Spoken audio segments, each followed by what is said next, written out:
Hello friends, welcome to Savita Sharma classes. आज की video हमारी ईडियम्स एंड फ्रेजेस पर सेकंड वीडियो है। इससे लास्ट वीडियो में भी मैंने सेम टॉपिक डिस्कस किया था, लेकिन क्योंकि ईडियम्स एंड फ्रेजेस काफ़ी ज़्यादा होते हैं तो मैंने एक और वीडियो में सेम टॉपिक लिया है। उसी तरह से लिया है जैसे कि आपके किसी भी कम्पिटिटिव एग्ज़ाम में एक्सरसाइज की फॉर्म में आता है। इसमें भी इम्पॉर्टेंट तो यही है कि आपको मीनिंग मालूम हो, लेकिन क्योंकि 3-4 ऑप्शन दी होती हैं तो उनमें से आपको करेक्ट ऑप्शन को टिक करना है या उसके नंबर को अपने एग्ज़ाम में लिखना है। तो first idiom, his utopian idea was entertaining but not acceptable. Entertaining जिससे मनोरंजन हो, एक्सेप्टेबल जिसको स्वीकार किया जा सके। तो यूटोपियन आइडिया अंडरलाइंड है, दैट मीन्स कि this is the idiom. Utopian idea होता है समथिंग इमेजिनरी, जो हकीकत में उसको सामने हम ना देख पाएँ। तो उसके मीनिंग के लिए 4 ऑप्शंस हैं। एक है अनवर्दी आइडिया, अनवर्दी होता है अयोग्य। दूसरा है इमेजिनरी आइडिया। तीसरा है क्लासिक आइडिया, क्लासिक आइडिया होता है जो बहुत बड़ी आइडिया। और इंटेलिजेंट बुद्धिमत्ता का आइडिया। लेकिन मैंने जैसे कहा यूटोपियन मीन्स समथिंग इमेजिनरी, तो आपका आंसर होना चाहिए बी, इमेजिनरी आइडिया। उसके बाद सेकंड लेते हैं, do not lose your head in public. Lose your head होता है टैश में आ जाना, गुस्से में आ जाना। पब्लिक में, जनता के सामने, डोंट लूज़ योर हेड। तो लूज़ योर हेड का मीनिंग होता है टू गेट एंग्री। तो ए पार्ट आपका आंसर होना चाहिए। अदरवाइज गेट अ हेडेक, उसका मीनिंग है सिर दर्द होना। बी एम्बेरस्ड, ऑकवर्ड महसूस करना। शेव योर हेयर, अपने बाल कटवाना। तो ये आंसर्स रॉन्ग हैं। Right one is A, to get angry. Next है, the project is carried over to this year and we need to keep the ball rolling. Project इस साल भी चला हुआ है, तो हमें क्या करना है, we need to keep the ball rolling. तो फ्रेज है, जब मीडियम है, कीप द बॉल रोलिंग। इसका मीनिंग होता है टू कंटिन्यू द वर्क। पिछले साल स्टार्ट हुआ, इस साल भी चला है, एंड वी नीड टू, हमें ज़रूरत है इसे कंटिन्यू रखने की। More information is wrong, to do better is wrong. New strategy, strategy होता है मेथड, और मेथडोलॉजी नहीं अपनानी, वो भी गलत है। तो right answer is to continue the work. Next लेते हैं, he is putting the cart before the horse by purchasing furniture before buying a house. घर खरीदने से पहले फर्नीचर की खरीदारी करके वो क्या कर रहा है, ही is putting the cart before the horse. तो जैसे अंडरलाइन है, तो यही आपका इडियम है। अब नॉर्मली क्या होता है, कार्ट या बैलगाड़ी पीछे होती है, घोड़ा आगे होता है। लेकिन अगर आप घोड़े को पीछे रख लें और कार्ट को आगे कर दें, that mean you are doing something wrong या इन अ रॉन्ग वे। उसी तरह से जैसे पहले हम घर खरीदते हैं फिर फर्नीचर खरीदते हैं, लेकिन अगर वो उल्टा कर रहा है तो वो क्या कर रहा है, he is doing a thing in the wrong वे। तो ये आपका आंसर है। सेकंड ऑप्शन है doing a thing in the right way, ये तो गलत है। कमिटिंग अ ग्रेट क्राइम, बहुत ज़्यादा बड़ा क्राइम कमिट करना। डूइंग थिंग्स मेटिकुलसली, मेटिकुलसली होता है हर एक एक डिटेल को ध्यान में रख के परफेक्टली कोई काम करना। लेकिन यहाँ पर है putting the cart before the horse या to put the cart before the horse, तो उसका मीनिंग है doing a thing in the wrong way. Next है, parents pay through their nose for the children's education. बच्चों की पढ़ाई के लिए पेरेंट्स कैसे खर्च करते हैं, to pay through one's knows, इसका मीनिंग होता है एन एक्सट्रीमली हाई प्राइस, बहुत ज़्यादा पैसे देना, बड़ी कीमत चुकाना। पहला था बाय टेकिंग लोन, लोन लेकर। ग्रजिंगली, कंप्लेन के साथ। विलिंगली, इच्छा से।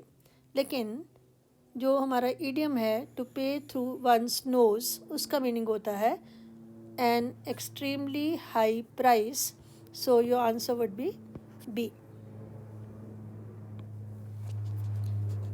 Next लेते हैं. Monica's habit of picking holes in every relationship is very irksome. Irksome होता है जिससे इरिटेशन हो, चिढ़ आए. मोनिका की इस हैबिट से चिढ़ आती है क्योंकि वो हर रिश्ते में क्या करती है? She picks holes. Pick hole होता है फाइंड फॉल्ट, दोष ढूंढना. तो मोनिका की आदत है कि हर रिश्ते में कोई ना कोई दोष निकाल लेती है. तो ये आदत उसकी बहुत ही इरिटेट करने वाली है. तो हमारा इडियम है टू पिक होल्स. इसका मीनिंग है फाइंडिंग फॉल्ट. तो आपका आंसर क्या होना चाहिए? Finding fault. और ऑप्शन है एडमायरिंग पीपल, लोगों की प्रशंसा करना. क्रिटिसाइजिंग पीपल, उनको क्रिटिसाइज करना, उनकी आलोचना करना. आर्ग्यूइंग विद पीपल, उनसे बहस करना. But your right meaning is picking hole का फाइंड फॉल्ट. नेक्स्ट लेते हैं. I jumped out of my skin when the explosion happened. जब ब्लास्ट हुआ तो मुझे कैसा फील हुआ? I jumped out of my skin, जैसे स्किन से बाहर को उछल गया. इसका मीनिंग होता है आई वॉज इन पैनिक, मैं बहुत डर गया. पैनिक होता है बहुत ज़्यादा डर. और ऑप्शन लेते हैं. आई वॉज एंग्री, मैं नाराज़ था. आई वॉज एक्साइटेड, मैं एक्साइटेड था, उत्तेजित था. आई वॉज नर्वस, मैं घबराया हुआ था. लेकिन to jump out of my skin वो है आई वॉज इन पैनिक, बहुत ज़्यादा डर में था, सदमे में था. नेक्स्ट है all schemes ended in a smoke. धुएं में उड़ गई. दैट मीन कि उनका कोई भी रिजल्ट सामने नहीं आया. अब इसकी ऑप्शन देखते हैं. Came to nothing, got on fire, आग के ऊपर चली गई. बर्नट अप, जल गई. अट्रैक्टेड एवरीबॉडी, सभी को उन्होंने आकर्षित किया. लेकिन टू एंड इन स्मोक होता है टू कम टू नथिंग. तो क्योंकि यहाँ पर पास्ट टेंस था एंडेड इन स्मोक, तो आपका यहाँ पर आंसर है केम टू नथिंग. नेक्स्ट है she denied point blank her involvement in the crime. उसने सीधे तौर पर मना कर दिया. डिनाई होता है मुकर जाना, कि उसका कोई भी रोल था क्राइम में. तो पॉइंट ब्लैंक होता है डायरेक्टली. तो आपका आंसर होगा पार्ट ए. और ऑप्शन क्या है? डेस्परेटली, निराशा के साथ. स्टबनली, जिद्दीपन के साथ. रूडली, रूड होकर. तो यहाँ पर पॉइंट ब्लैंक का मीनिंग होता है डायरेक्टली. नेक्स्ट है एट द 11th आवर. जब आप एन मौके पर बिल्कुल एंड में पहुँचते हैं कहीं पर, तो उसको बोलते हैं at the 11th hour. She reach the airport at the 11th hour. वो पहले नहीं पहुँची, एंड जब हवाई जहाज़ चलने वाला था तब वो पहुँची. तो इसका मीनिंग क्या? जैसे मैंने बताया बिल्कुल एंड में. तो at a late stage, at the beginning ये तो नहीं हो सकता, शुरू में. 11th है तो एट 11 o'clock भी इसका मीनिंग नहीं है. अर्ली स्टेज भी नहीं है. Your correct answer is part A, at a late stage. Next, if you want to be happy cut your coat according to your cloth. Hindi में जितनी चादर उतने पाँव पसारना. जितना कपड़ा है उसके हिसाब से कोट को काटना. दैट मीन कि आपके पास जो भी साधन हैं, संसाधन हैं, उनके अकॉर्डिंगली खर्च करना. To cut your coat according to your cloth. Be honest in your dealing. अपने जो भी आप किसी के साथ डील करते हो उसमें ईमानदारी का प्रयोग करना. Work according to your capacity. जितनी आपकी कैपेसिटी है उसके हिसाब से काम करना. Live within your means साधन. जितने आपके पास पैसे हैं उन्हीं में गुजारा करना. Don't be too ambitious. बहुत ज़्यादा एम्बिशियस ना होना. एम्बिशन होता है और आगे बढ़ने की इच्छा. तो यहाँ पर करेक्ट आंसर है live within your means. अपनी जितनी हैसियत है उसी के अनुसार रहना। नेक्स्ट है she broke down in the middle of her speech. Broke down होता है रो पड़ना। कुड नॉट प्रोसीड आगे नहीं बढ़ पाई। फेल डाउन गिर पड़ी। बिकेम एंग्री नाराज हो गई। क्राइड रो पड़ी। तो ब्रोक डाउन का एग्जैक्ट मीनिंग है क्राइड। नेक्स्ट है I will do the work if I am allowed a free hand in the choice of material. To give a free hand पूरी आज़ादी देना, पूरी स्वतंत्रता देना किसी भी काम को करने की। इसमें है कि मैं ये काम तब करूँगा अगर मुझे मटेरियल की चॉइस करने में पूरी फ्रीडम दी जाए। तो given a free hand mean complete liberty. Liberty होता है स्वतंत्रता, पूरी आज़ादी दी जाए। तो दिस इज़ योर आंसर। और देख लेते हैं इसके ऑप्शन क्या हैं। एन एक्सपेंस अकाउंट, एक्सपेंस होता है खर्चा, एक्सपेंसेस उनका हिसाब किताब दिया जाए। To empty employ man to work, मुझे आदमियों को एम्प्लॉय करने की, उन्हें रखने की इजाज़त दी जाए। अनलिमिटेड फंड, जहाँ मुझे अनलिमिटेड पैसे दिए जाएं। लेकिन यहाँ पर है गिवन अ फ्री हैंड कि मुझे कंप्लीट लिबर्टी दी जाए, पूरी आज़ादी मिले। नेक्स्ट है I took exception to his remarks and left the meeting. Took exception या टेक एक्सेप्शन होता है ऑब्जेक्ट करना, ऑब्जेक्शन करना, कि जो उसने रिमार्क्स मेरे ऊपर दिए मैंने उनको ऑब्जेक्ट किया। एंड लेफ्ट द मीटिंग, और मीटिंग छोड़ दी। तो टुक एक्सेप्शन सजेस्टेड नहीं होगा, सुझाव दिया। हर्ड सुना भी नहीं होगा। एक्सक्यूज़ होता है कोई बहाना लगाना। मेन पॉइंट इसका आंसर होगा ए ऑब्जेक्टेड। आई टुक एक्सेप्शन, आई ऑब्जेक्टेड। जितने भी ईडियम्स एंड फ्रेजेस इस एक्सरसाइज में दिए हैं वो सारे के सारे किसी ना किसी एग्ज़ाम में आ चुके हैं। So all of these are very important. तो मैं इन्हें सिलेक्ट करके आपके लिए लाई हूँ। नेक्स्ट है he turned a deaf ear to his parents advice. इसका हिंदी में मीनिंग होता है ध्यान ना देना। Turned a deaf ear, deaf होता है बहरा, जैसे बहरा हो जाना कि उनकी बात को सुनना ही नहीं, उनकी तरफ उनकी बात को कोई इम्पोर्टेंस ना देना। तो अब देखते हैं इसके ऑप्शंस। लिसन केयरफुली, ये तो नहीं हो सकता, पॉजिटिव है। बिग हेल्प, उनकी हेल्प करना। अटेंटिवली, बड़े ध्यान से सुनना, ये सारे पॉजिटिव हैं। आंसर है बी पार्ट। रिफ्यूज़ टू अबे, उनकी बात मानने से इनकार करना, that is to turn a deaf ear, किसी की बात ना सुनना, ना मानना। नेक्स्ट है most people live from hand to mouth these days because of inflation. Inflation होता है राइज इन प्राइसेस, कीमतों का बहुत ज़्यादा बढ़ना। तो आजकल इन्फ्लेशन की वजह से बहुत से लोग कैसे जीते हैं, फ्रॉम हैंड टू माउथ, कि उनका गुजारा बड़ी मुश्किल से होता है। लेविशली होता है बहुत ज़्यादा खर्च करना।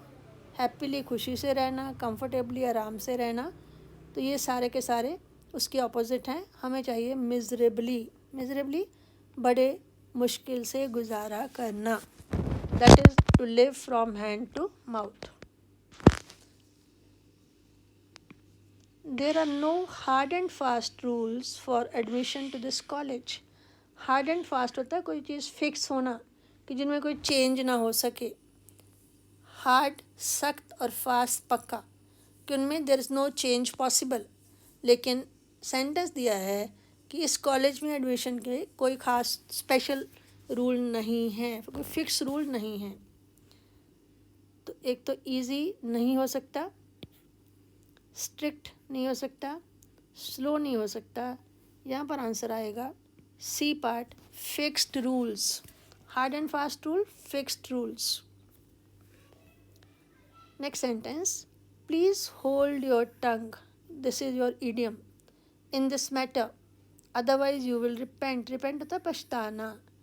इस बात में अपना मुंह बंद रखो। होल्ड योर टंग, मुंह बंद रखना मीन चुप रहो, ना बोलो, अदरवाइज तुम्हें पछताना पड़ेगा। तो hold your tongue mean be silent, this is your answer. Give advice नहीं है, डिफेंड रक्षा करना नहीं है, आर्ग्यू बहस करना भी नहीं है। होल्ड योर टंग मीन चुप रहो, तो बी साइलेंट। नेक्स्ट है ही हेल्स फ्रॉम गुजरात, वो गुजरात से आता है, गुजरात का है। ही हेल्स फ्रॉम गुजरात।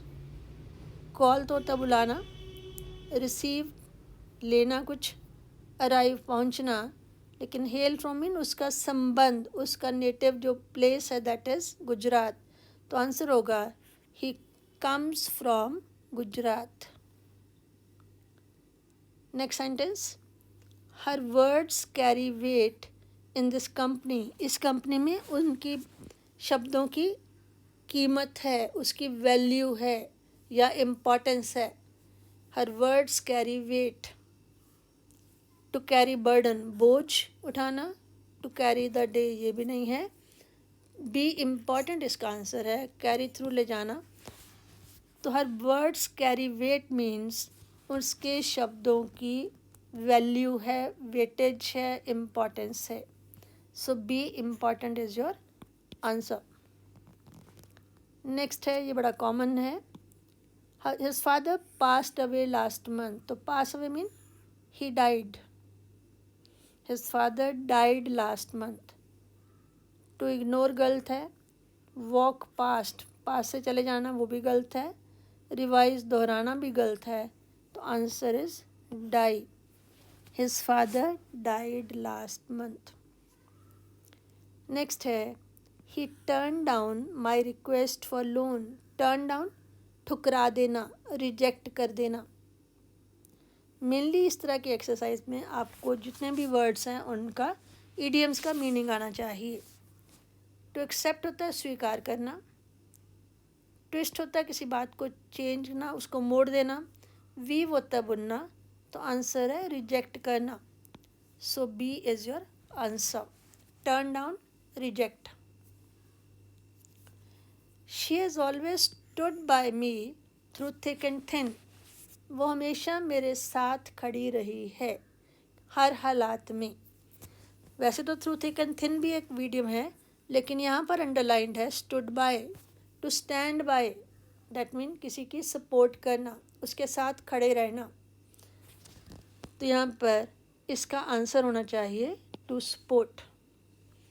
और ऑप्शंस को रिजेक्ट करते हैं, पोस्टपोन होता है आगे कर देना, स्टैंड अप खड़े होना, रिजिस्ट किसी बात का विरोध करना, लेकिन स्टैंड बाय होता है किसी के साथ खड़े रहना, किसी की सपोर्ट करना।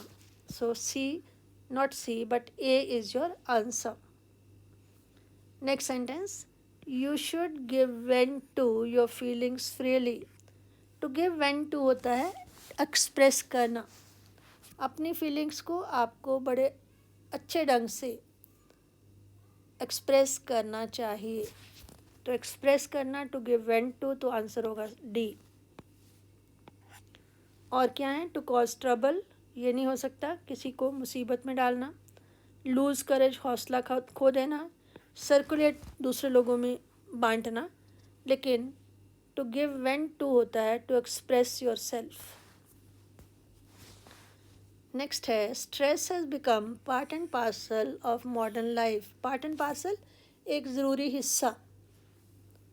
आधुनिक जीवन में स्ट्रेस एक लाइफ का ज़रूरी अंग बन गया है, क्योंकि आप देखते हैं कि कोई भी व्यक्ति किसी न किसी फॉर्म में स्ट्रेस में रहता है। पार्टली होता है आंशिक तौर पर, ये नहीं होगा। अननेसेसरी पार्ट, जिसकी ज़रूरत नहीं है, ये भी नहीं होगा। लार्ज पार्ट, बड़ा हिस्सा भी नहीं होगा। आंसर है इसेंशियल एलिमेंट। इसेंशियल होता है ज़रूरी, एलिमेंट पार्ट। तो स्ट्रेस हमारी आधुनिक लाइफ का इसेंशियल एलिमेंट है, पार्ट एंड पार्सल है, ज़रूरी अंग है। I am looking forward to her arrival, मैं उसके आने की राह देख रहा हूँ। तो जब आप राह देखते हैं किसी की, you are waiting somebody with excitement, कि आपको अच्छा लग रहा है कि कोई आने वाला है, आप उसकी इंतज़ार करते हैं। इसमें कौन सी ऑप्शन अफ्रेड ऑफ डरना, एक्सपेक्ट किसी के आने की आशा होना, कॉन्फिडेंट ऑफ विश्वास होना, लेकिन एक्सपेक्ट से भी ज़्यादा बेटर है एक्सपेक्टिंग विद प्लेजर, खुशी से किसी के आने का इंतज़ार करना.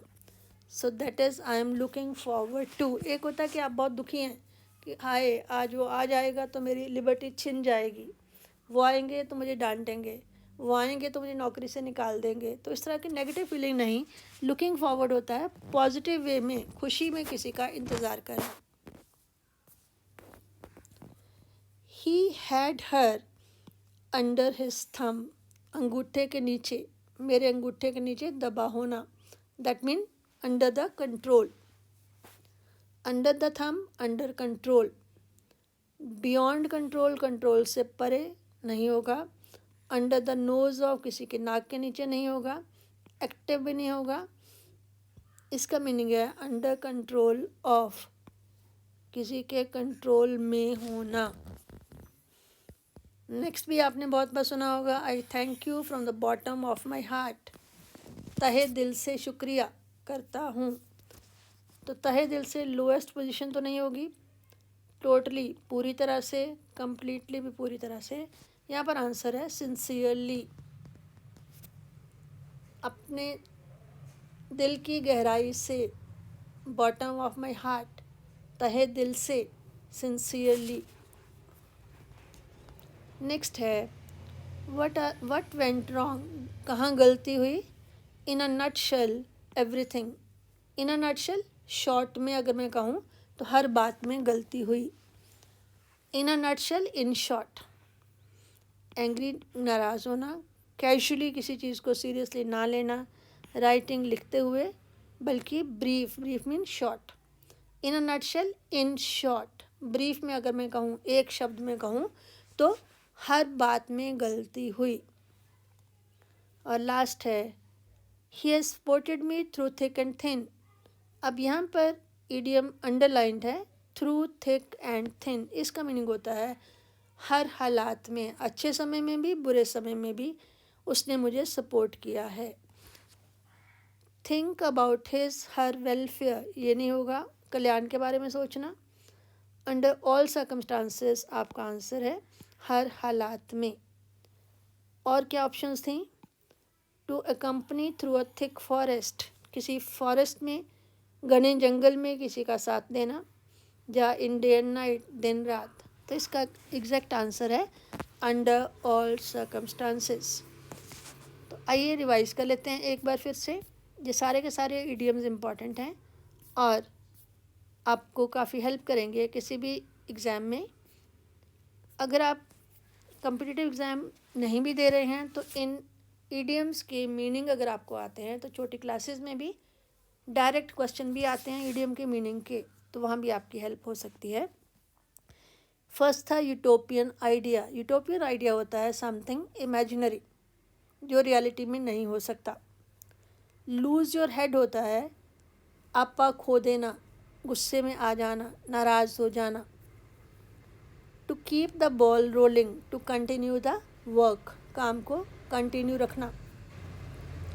To put the cart before the horse, बैलगाड़ी को घोड़े के आगे करना. दैट मीन उल्टा काम, doing a thing in the wrong way. Parents pay through their nose, to pay through one's nose at an extremely high price, कोई बहुत ज़्यादा कीमत अदा करना. टू पिक होल्स, ये होता है किसी में दोष निकालना, find fault. To jump out of my skin, to be in panic, खतरे में या बहुत डर में होना. Ended in a smoke, that is came to nothing, उसमें धुएं में उड़ जाना मीन उसका कोई भी चीज़ हाथ में ना आना. पॉइंट ब्लैक, राइटली, डायरेक्टली, सीधे तौर पर. एट द 11th आवर होता है बिल्कुल एंड में पहुंचना. Cut your coat according to your cloth, अपनी हैसियत के अनुसार खर्च करना. To live within your means. To break down रोना भी हो सकता है, कई बार बस की सेंस में भी आ जाता है, the bus broke down, that mean कि बस चलना बंद हो गई। She broke down, she cried. To give a free hand, किसी को पूरी तरह से फ्रीडम देना। आई टुक एक्सेप्शन, आई ऑब्जेक्टेड, विरोध करना, ऑब्जेक्शन करना। To turn a deaf ear, किसी की बात को अनसुना करना, ना मानना। To live from hand to mouth, बिल्कुल थोड़े पैसों से गुजारा करना, जिससे केवल आई चिलाई, जितना आता है उतना सारा का सारा खर्च हो जाए।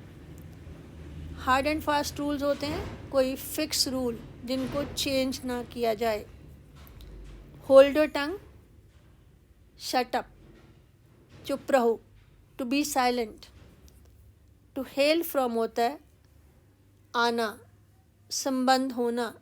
आई come from Gujarat, I hail from Gujarat. Her words carry weight, that mean carry importance, her words are important. His father passed away, that means his father died. He turned down my request, he rejected my request. He has stood by me, he has supported me. You should give vent to, you should express yourself. Part and parcel, very essential element, बहुत ज़रूरी हिस्सा। Look forward to, किसी का खुशी से आने का इंतज़ार करना। To be under one's thumb, to be under control. I'm under his thumb, मैं उसके कंट्रोल में हूँ। His children are under his thumb, उसके बच्चे उसके कंट्रोल में हैं। उसके बाद है बॉटम ऑफ माई हार्ट, ये काफ़ी यूज़ होता है। Sincerely, in a nutshell, in short, और through thick and thin, under all circumstances, she has stood by me through thick and thin. तो आई होप आपको ये वीडियो भी यूज़फुल रहेगा। अगर आपको वीडियो पसंद आए, इसको लाइक करें, शेयर करें और अच्छे अच्छे कमेंट्स दें ताकि मुझे भी कुछ मोटिवेशन मिले। अगर आपने अभी तक चैनल सब्सक्राइब ना किया हो तो इसे सब्सक्राइब करें, क्योंकि आने वाले दिनों में वोकेबलरी बेस्ड और भी एक्सरसाइजेस मैं डालूँगी, तो आपके हर नोटिफिकेशन मिलती रहे, इसके लिए please subscribe and press the bell icon. Thank you.